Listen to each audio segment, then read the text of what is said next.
ასეთი დონაცია მოვიდა. ჩემი სახლის გვერდით სკოლის ეზოში ააშენეს კორპუსი. ანუ აი ეგ თბილისში ხო? ეგ ხო. ბევრს უნახავს, ბევრგან მომხდარა ეგ. ყველა სკოლის ეზოში. ყველა სკოლის ეზოში. ჩემი სკოლის ჩამოაჭრეს ტერიტორია და ნუცუბიძის მეოთხე პლატოზე, ყოფილი მეოთხე გიმნაზია, გერმანული სკოლა რაც იყო, მან მაგ გატარებული ბავშვობა.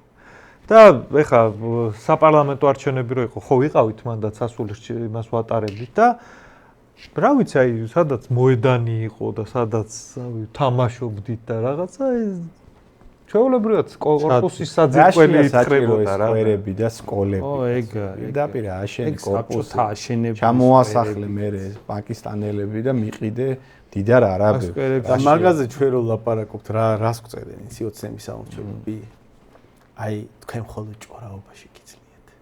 აი, რა ჭორაო? ეს ჭორაობებია. აი, ლაპარაკობ, კორპუსი რატო ააშენეს სკოლის ეზოში და ანუ სკოლა რატო დაანგრიეს და კორპუსი რატო ააშენეს და აი, კარგით რა ჭორაობთ, სულ ჭორაობის მეც არაფერს არ აკეთებთ. აი, მაგიტო თქვენ ვერასოდეს ვერ უნდა გაიმარჯვო. რავი, რატო? და მე ვეთახმატო აი რა საჭირო. მან როგორ მაგაზე პასუხი მოვიდა, კაი, ბაზარი არა. აი, მოდი ჩვენაერმა ძალებმა, რომელსაც რაღაცა პრეტენზიები აქვთ იმაზე, რაც კეთდება და თან ნაცები არ არიან, მოდი ნურასდროს ნუ გაიმარჯვო და მთელი აი სანამ არ დაუბერდებით და არ მოვკვდებით, არჩევანი იყოს, მოდი ოცნება ბიუჯეტის ფულით გაწყეს, ან აგენტი ანიტა არის მაგისი ალტერნატივა და ხო კომფორტულად ახართ ხალხო. ხო, კარგად გრძნობ თავს მაგ ალტერნატივაში, რომ ან კალაძე ხა მესამე, მეოთხე, მეშვიდე ჯერ თბილისის მერი გახდება და არა, მე იმაში ვეთახმები იმ ხალხს.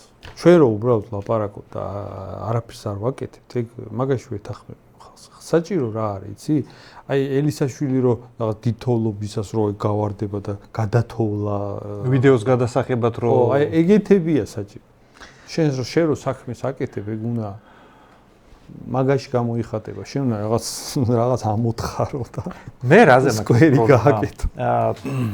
აი საერთოდ პოლიტიკა ეგეთი მოვლენა ხო, აი სიტყვა პოლიტიკაც ხო ძველ საბერძნეთში გაჩნდა. და ეგ იგულისხმებოდა, რომ ადამიანები გამოდიან და ქვეყნის საქმეზე ლაპარაკობენ. და ხალხი მოусმენს და მე მგონი, აი ეს ქვეყნის საქმეზე უკეთესად ლაპარაკობს, ვიდრე ეს. მოდი ამას ჩავაბაროთ.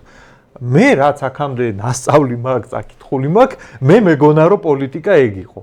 რომ ხალხს წარუდგინო შენი ხედვა იმაზე ქვეყანა როგორ უნდა იყოს მოწყობილი, რა არ მოგწონს და ხმა უნდა მოგცენ, რომ ხელისუფლებაში მოხვიდე არჩევნებით. ეგ მეგონა. მაგრამ ეგ არ ყოფილა პოლიტიკა. პოლიტიკა რა ყოფილა, იცი?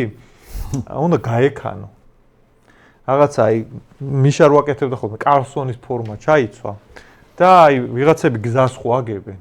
ლაფატკით უნდა გაიცინო, გადაგიღებენ, აგერ ეს პოლიტიკოსი გზას აგებს და გადაიღეთ და ეს მიაგდე ის ლაფატკა და წახვედი და ხელები დამაბანინეთ რა და აი ესე მუშაობს საქართველოს პოლიტიკა და რავი ხა ჩვენ არ მოგწონს ეგეთების კეთება და ეხლა მინდა მაგალითი მოვიყვანო რატოა პოლიტიკოსის მთავარი მნიშვნელოვანი საქმე ლაპარაკით პრობლემებზე მითითება და ახსნა რა არის პრობლემა რეალურად. აი, ეხლა კომენტარებზე პასუხის მონაკვეთი არა გვაქვს, ბოლოს გვაქვს. მაგრამ ეხლაც უპასუხოთ ხოლმე ჩვენ. ეხლა უპასუხებ, იმიტომ რომ აი ჩვენთვის მნიშვნელოვანი ზოგადად ქვეყნისთვის მნიშვნელოვანი თემაზე წერს, აგერ ერთ-ერთი მომხმარებელი. ბიჭო, რაზე ბაზრობთ თქვენ? ხალხი მოდის ტურისტად და მიდის უკან ბლად. თუ მოქალაქეობას აძლევენ, ეგ სხვა. მერე კიდე წერს. თუ აქ ქონების ყიდვის უფლებას და მოქალაქეობის უფლებას აძლევთ ადვილად, მერეა პრობლემა. აი, ეხლა უნდა აუხსნათ, არ იცის როგორ ჩანს ადამიანი, ნახე. აძლევენ. მეგობარო, ნახე ჩვენ რა მოთხოვნა გვაქვს და ჩვენ რა მოთხოვნა გვაქვს, რაზე ვბაზრობ და რა კონკრეტული კანონების შეცვლას ვითხოვთ. კანონში ნებისმიერ უცხოელს შეუძლია აქ იყიდოს ეგრევე ქონება, უძრავი ქონება, ბინა, რაღაც სახლი იყიდოს ასე შემდეგ და ავტომატურად კანონით $100,000 ოდენობის ან ზემოთ ქონებას თუ იყიდის, კანონით ეძლევა ბინადრობის უფლება დროებითი რომლის გაგრძელების უფლება აქვს ავტომატურად. ანუ ქონება თუ აქ $100,000-იანი, ან ბინა იყიდა 2 ოთახიანი. რაც შეუძლია ყველას ან $1,300 და ზემოთ ხელფასი აქვს. ხელფასი უფიქსირდება.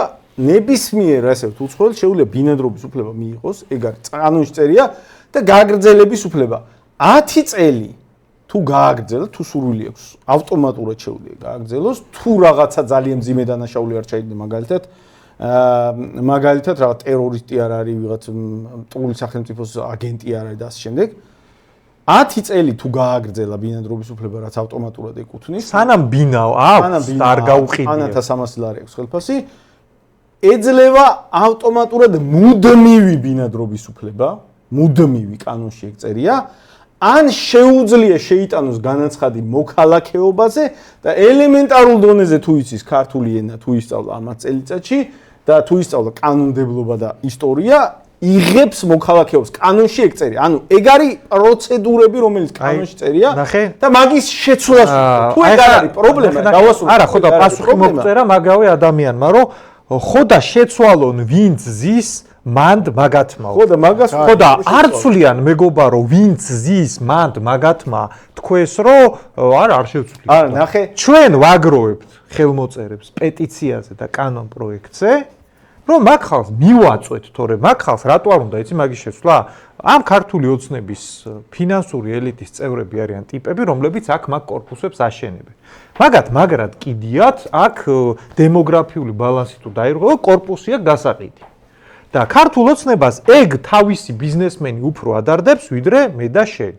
და ჩვენ თუ არ მივაწექით მთავრობას მაგ თემაზე, ისე აქ გაგვეჩითება ზუსტად იგივე, რაც გაჩვენეთ, აი ხა ბირმინგემის მერი რო ეს არის, რა ქვია, შაქრუქხანის ვიდზე რო მოძრაობს, თბილისში ექნება ეგეთი დავამატებ რა, ხო და ანუ რაღაცა არარეალისტური წარმოდგენები ჩვენ მოთხოვნებზე ხო არ უნდა იყოს, კონკრეტული მოთხოვნა გვაქვს, დაწერილი გვაქვს კანონ პროექტი, აი ამაზე, რაც ახლა ჩამოვთვალე, ბინადრობის უფლებას რო ყიდიან $100,000 ქონებად და მე უვადო ბინადრობაზე რო შეუძლიათ ან მოქალაქეობაზე ეგრევე შეტანა, ამის კანონ პროექტი გვაქვს დაწერილი და შეტანილი რომ ეს გაუქმდეს. ანუ რამე ისეც კი არ ამბობს ვინმე რაღაცა ერთი კვირი ტურისტი ჩამოდის სადღაც და არ შემოუშვათ. კონკრეტული აი ეს მოთხოვნები გვაქვს და თუ ამის პრობლემას არ წარმოადგენს, თუ ვინმეს ინტერესი არ აქვს, რომ მასიურად გაყიდონ ქონება უცხოელებზე, არა და სტატისტიკა რაც წარმოადგენს თვითონ, რა ვიცი, საქართველოს ბანკის კვლევითმა ორგანიზაციამ წარმოადგინა, რომ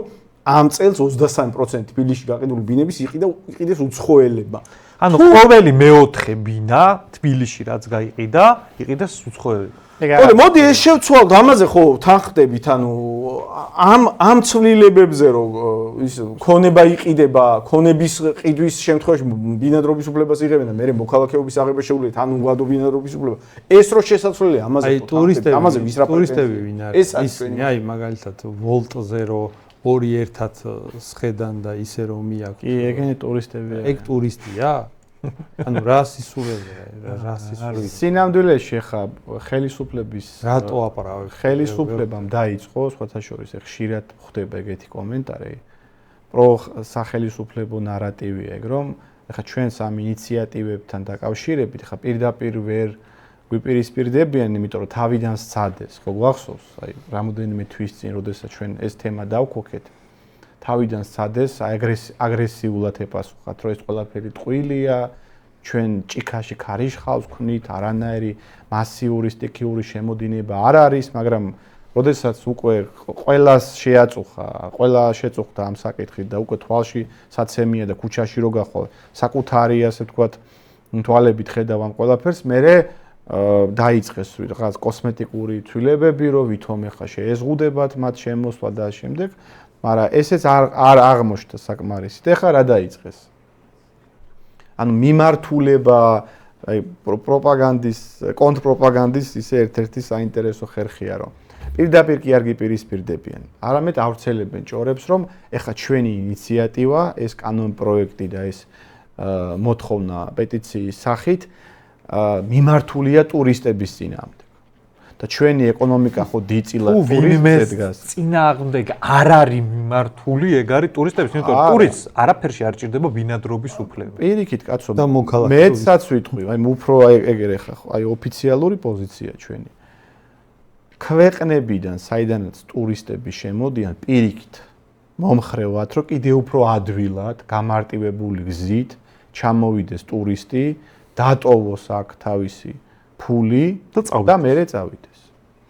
მაგრამ ისეთ ქვეყნებთან, საიდანაც ტურისტი არ ჩამოდის და აი ირაკლიმ როგორც აღნიშნა, ერთ მოპედზე რო 3 ბანგლადეშელი ზის, აი ეგენი ტურისტები არ არიან. აი მაგ ქვეყნებთან მაქსიმალურად გასამკაცრებელია პირველ რიგში სავიზო რეჟიმი, რომ ვერ შეძლოს მაგ ადამიანმა აქ საერთოდ ჩამოღწევაც კი, არაფერში არ უჭირდება ეგ ადამიანი და მეორე ეგ უკვე ყველას ეხება, ტურისტსაც და არატურისტსაც.